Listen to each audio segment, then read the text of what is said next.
Hello there guys and welcome to your Linux tutorial. In this Linux tutorial we are going to talk about building a program from source. Now why do you need to know this?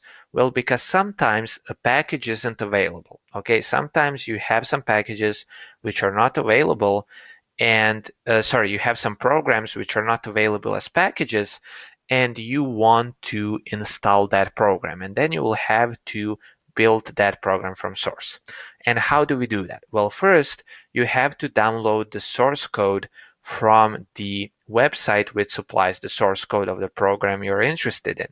Then you have to position yourself in the folder of the source code in your terminal, and then you have to execute configure. Okay, and this is how you write it. And basically this will just set some of the build system settings, and it will kind of configure things for the later steps to be able to execute. After that, you execute make. Okay, so first you execute configure, then you execute make, and then you execute make install. Okay, install. Okay, so basically those are the 4 steps, and you will have a reference in the description below, so feel free to watch to kind of use that reference if you ever need to install a program from source, and feel free to rewatch this tutorial.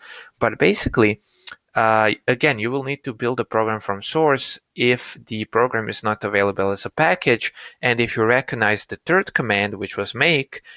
Make is actually a build system. Okay, so that's why we say we build a program from source, because you use a build system which manages the entire process of compiling the program and linking the program for you.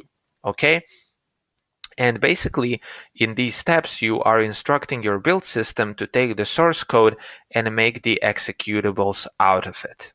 Okay, and so this is pretty much it for this tutorial. I know I kind of gave a crude overview of the steps, but I currently don't have any program I'm interested in installing on my system.